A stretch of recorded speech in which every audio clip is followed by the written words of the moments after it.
News today Tamil நேயர்களுக்கு வணக்கம். நான் லோகநாதன். இன்று நம்மோடு சிறப்பு விருந்தினராக கலந்து கொள்ள இருப்பவர் மருத்துவர், தொற்றுநோய் நிபுணர் மாலதி நம்மோடு இருக்கிறார். அவரிடம் சில கேள்விகளை முன்வைக்கலாம். மேடம் வணக்கம். வணக்கங்க. தமிழ்நாட்டில் இன்னைக்கு ரொம்ப அதிகமாக பேசக்கூடிய ஒரு விஷயம் இந்த பறவை காய்ச்சல். குறிப்பாக சென்னையில் பல்வேறு இடங்களில் காகம் உள்ளிட்ட பறவைகள் தொடர்ந்து இறக்குது. இந்த நோய் பரவதற்கான வாய்ப்பு இருக்கா?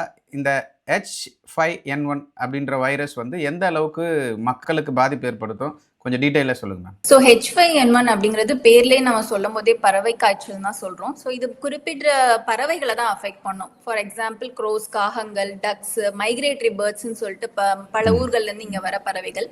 அதோட எச்சங்கள் மூலமா இது மற்ற பண்ணை கோழிகள், மற்ற பறவைகளுக்கு பரவறதுக்கான வாய்ப்புகள் அதிகம். பட் ஹியூமன்ஸ்க்கு பரவுமா அப்படின்னா ரேர் தான். ஸோ பறவையில இருந்து ஹியூமன்ஸ்க்கு பரவலாம். பண்ணை கோழி வளர்க்குறவங்களுக்கு, மீட்ஸ் ஹேண்டில் பண்றவங்களுக்கு. அந்த ஹியூமன்ல இருந்து இன்னொரு ஹியூமன், மனிதன்ட்ட இருந்து மனிதன்ல பரவற சான்சஸ் ரொம்ப ரொம்ப ரேர்.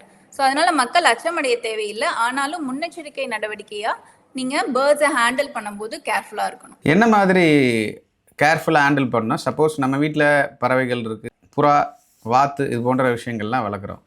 இதை கையாளும் போது என்ன செய்யணும், என்ன செய்யக்கூடாது? இப்போ நம்ம அவுட் பிரேக்னு சென்னையில எஸ்பெஷலா அனௌன்ஸ் பண்ணியிருக்கனால நீங்க உங்க வீட்டுல புறாக்கள், பறவைகள், கோழி பண்ணை வச்சிருக்கவங்கன்னா அதோட எச்சங்களை ஹேண்டில் பண்ணும்போது கண்டிப்பா கிளவுஸ் போட்டிருக்கணும், மாஸ்க் போட்டிருக்கணும்.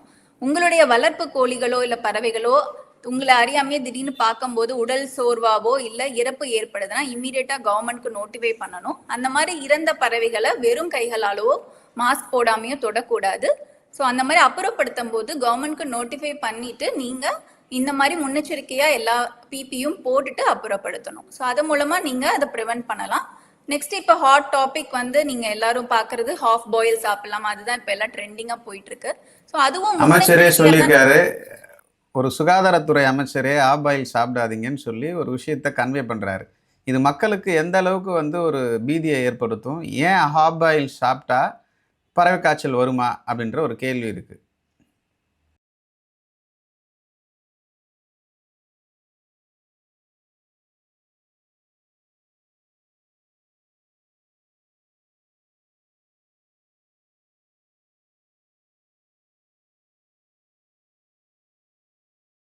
அரை குக்கிங், ஹாஃப் குக்கிங் ஃபுட்டா இருக்கும் போதோ இல்ல ஹாஃப் பாயில்னா அதுல முழுமையா நம்ம குக் பண்ணாத போது அதுல இருந்து பரவதற்கான வாய்ப்புகள் இருக்குங்கிற ஐயத்தின் பேர்ல தான் நம்ம முன்னெச்சரிக்கையா அதை சாப்பிட வேணாம்னு சொல்றோம்.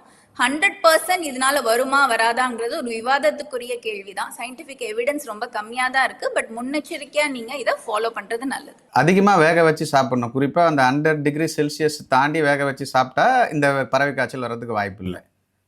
பெஸ்ட் குக்கர் எதுனாலும் குக்கர்ல நீங்க ஸ்டீம் பண்ணி சாப்பிடுறது பெஸ்ட். சோ முட்டைகள்னா வேக வச்சு சாப்பிடுங்க. ஓகே, இந்த ஆபாயில், ஆம்லேட் இந்த போன்ற விஷயங்கள்ல தவிர்ப்பது நல்லதுன்னு நீங்க சொல்றீங்களா? ஆமா, கலக்கி நம்ம ஹாஃப் பாயில் இதெல்லாம் மெயினா அந்த முட்டையில இருந்து பரவுமாங்கிற டவுட்டை விட நீங்க நிறைய நேரத்துல முட்டைக்கு வெளிப்பகுதியில எச்சங்கள் ஒட்டிட்டு இருக்கதை பார்த்திருப்பீங்க. ஸோ நம்ம ஓப்பன் பண்ணி போடும்போது அந்த எச்சம் அதுல கண்டாமினேட் ஆகிறதுக்கான சான்சஸ் இருக்கு. அது மூலமா பரவலாம். பறவை காய்ச்சல் பாதிக்கப்பட்ட ஒரு உயிரினத்தை சாப்பிடும் பொழுது அதனால நோய்வாய் ஏற்படுமா? அதுக்கான வாய்ப்புகள் இருக்கா? இப்போ நம்ம அதிக அளவில் குக் பண்ணி சாப்பிடும்போது அதில் நோய் தொற்று பரவது தடுக்கப்படுமா? ஸோ எகெயின் நான் அதே தான் சொல்றேன். ஸோ 100% இந்த மாதிரி ஒரு இறைச்சியில இருந்து அப்படியே பரவுமாங்கிறதுக்கான இது வரைக்கும் எவிடன்ஸோ இல்லை யாருக்கும் அது மாதிரி டைரக்ட் ப்ரூஃப் நமக்கு இல்லை.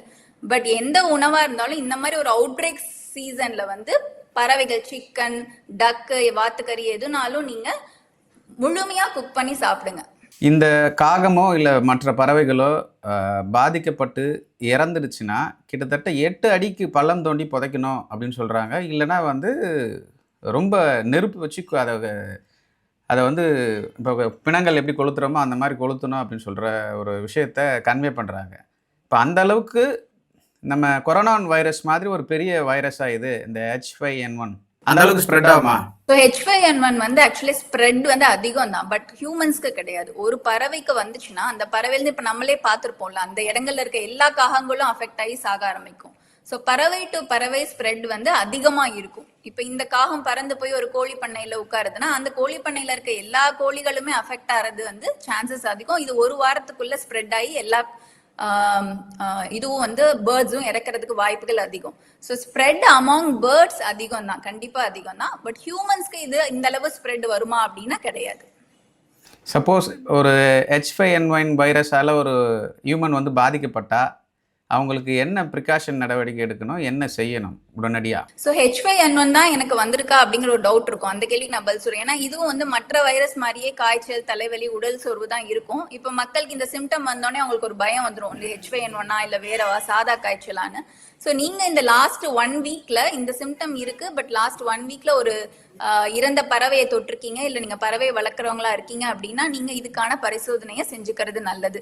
அப்படி உங்களுக்கு H5N1 சப்போஸ் இது வரைக்கும் யாருக்கும் மனிதர்களுக்கு H5N1 இது வரைக்கும் கன்ஃபர்மேஷன் வந்ததில்லை, இது வரைக்கும் இந்த வருஷத்துல சொல்றோம்.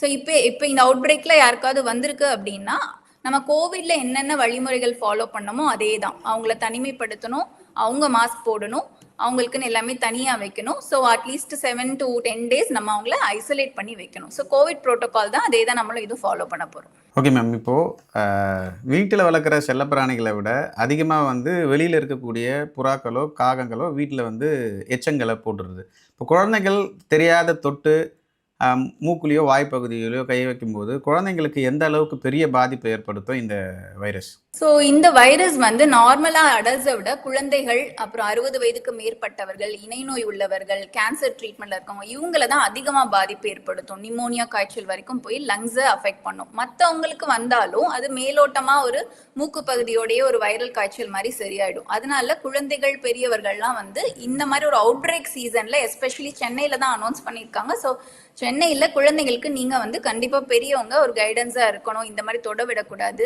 நம்ம வெளியே போய் விளையாண்டுட்டு வந்துட்டா கண்டிப்பாக ஹேண்ட் வாஷ் பண்ணணும். ஸோ அந்த ப்ரிகாஷனரி மெஷர்ஸை வந்து நம்ம அவங்களுக்கு கண்டிப்பாக இப்போ சொல்லியே ஆகணும். குறிப்பாக இந்த சீசனில் இந்த வைரஸ் வரும்பொழுது கோழிக்கறி பண்ணை உரிமையாளர்கள் வந்து மிகப்பெரிய அளவில் பாதிக்கப்படுறாங்க. பப்ளிக் வந்து மீட்டை கன்சியூம் பண்ணுறதை வந்து முற்றிலுமாக குறைச்சிடுறாங்க பாதிக்கு மேலே. இதனால் அவங்க தான் அதிக அளவு பாதிக்கிறாங்க. பப்ளிக்கு உங்களுடைய ஒப்பீனியன் என்ன? இப்போ எனக்கு ப்ரோட்டீன் தேவை, நான் எடுத்தே ஆகணும், குறைந்த விலையில் கிடைக்கிறது வந்து பிராய்லர் கோழி தான். அவங்களுக்கான ஒப்பீனியன் நீங்கள் என்ன சொல்ல விரும்புகிறீங்க ஆஸ் அ டாக்டரா? இது ஒரு ட்ரிக்கியான கொஸ்டின் தான். ஸோ ஃபர்ஸ்ட் வந்து நம்ம முழுசுமாக நீங்கள் கோழிகள் சாப்பிட வேணாம் அப்படின்னு நம்ம எப்பவும் அட்வைஸ் பண்ண மாட்டோம். ஸோ அஃப்கோர்ஸ் நிறைய பேரோட ப்ரோட்டீன் சோர்ஸே வந்து சிக்கன் தான். ஸோ நீங்கள் ரெகுலராக எக்கு, சிக்கன் சாப்பிட்றவங்களா இருந்தீங்கன்னா கண்டிப்பாக வந்து நம்ம நார்மலாக சம்டைம்ஸ் கிரில் சிக்கன் இல்லை சிக்கன் 65 அந்த மாதிரி ஹாஃப் குக்டாக வந்து அப்படியே எண்ணெயில் போட்டு சாப்பிட்றது, அதுக்குள்ளே ஒழுங்காக வேகாமல் இருக்கிறதுக்கான சான்சஸ் அதிகம்.